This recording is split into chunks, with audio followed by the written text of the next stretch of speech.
Bonjour Madame Favero. Bonjour Quentin. Je voulais savoir, parce qu'on a appris qu'il y avait un projet avec des scénettes qui allait être réalisé ce jeudi 23 mai à la cité scolaire. Et j'aimerais en savoir plus sur le projet. Est-ce que vous pourriez donc nous dire quel est le but, enfin en quoi consiste le projet? Bien, donc ce projet a été élaboré l'année dernière, au mois de juin. Et il y avait des raisons qui nous ont poussé à travailler sur ces projets. La première, nous avons constaté que les élèves du LP n'ont pas toujours l'accès à la culture. Donc, en dehors des portables qui consultent régulièrement, et les chaînes type YouTube ou Netflix.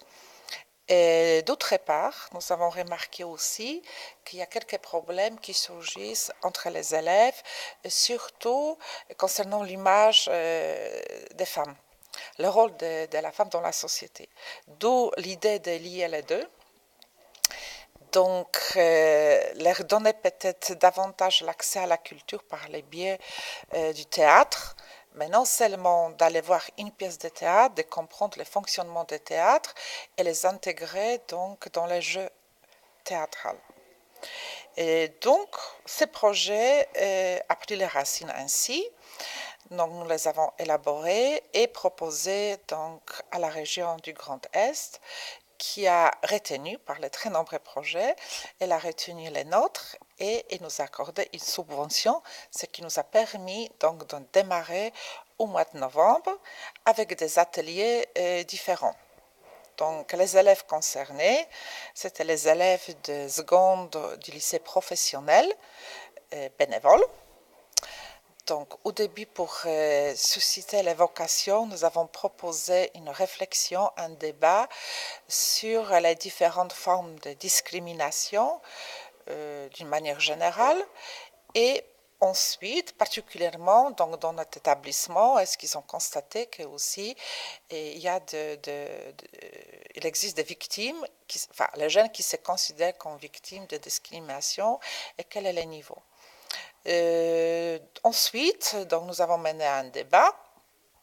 Et de là est venue la proposition de créer des différents ateliers. Alors, si tu veux. J'avais quoi d'autre comme question? Ah, sinon, je peux répondre. Ouais. Ouais. Alors, les différents ateliers. Donc, l'atelier qui aussi proposait aux jeunes de ressortir leur potentiel, que souvent il était caché, il est arrivé qu'ils n'étaient pas conscients qu'ils sont talentueux. Donc, on a essayé déjà de ressortir ce potentiel chez nos jeunes. Alors, le premier atelier, c'était l'atelier d'écriture. Donc, ils se sont lancés dans l'écriture des scénarios.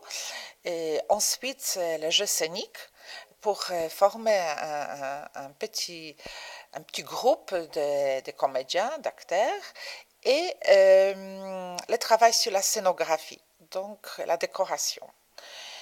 Et les jeunes n'étaient pas seuls, ils étaient encadrés par les intervenants de la troupe Intranquille, donc Axel Göpfer qui porte le projet, qui faisait le lien entre les intervenants et moi-même et nos élèves. Ensuite, Marina, Quentin, donc les comédiens, Romain, le dramaturge, et j'oubliais le prénom, Florent, voilà, Florent qui est donc artiste peintre. Et donc, c'était un travail depuis le mois de novembre. Entre-temps, nous avons aussi accompagné les élèves au spectacle L'Absolu qui a eu lieu au théâtre Nest de Thionville au mois d'avril, qu'ils ont drôlement apprécié. C'est un spectacle très, très novateur. Donc, pas toujours habitué à une telle prestation, mais ne serait-ce que ce contact déjà avec la scène, ça leur a beaucoup plu. Alors demain, ce sera la représentation, les fruits de travail sur plusieurs mois. Il y aura 3 représentations, donc beaucoup d'élèves sont invités, des classes de seconde, du lycée professionnel, mais aussi du lycée d'enseignement général. Donc, je voudrais aussi rajouter que les élèves qui ont collaboré, ce sont surtout les élèves de seconde GA2, des secondes vente et des secondes MELEC. Voilà. Dernière question. Concernant les scénettes, est-ce que c'est vous qui avez choisi le thème ou le thème était déjà décidé à l'avance? Alors, pas du tout dessiné à l'avance. C'était, comme j'ai dit au début, c'était le fruit de la réflexion commune et des débats. Ensuite, les élèves se sont regroupés par 3, minimum 5 au maximum, pour travailler sur les dialogues, sur la scénette. Et ils ont fait les essais d'écriture. Ensuite, Romain les a aidés à davantage peut-être à formuler les phrases, les tourner plus vers les dialogues, etc. Donc ça vient vraiment de nos élèves. Ils ont voulu mettre en évidence les problèmes qui les touchent personnellement. Voilà. Merci beaucoup, Madame Favero. Voilà. Donc vous verrez si ça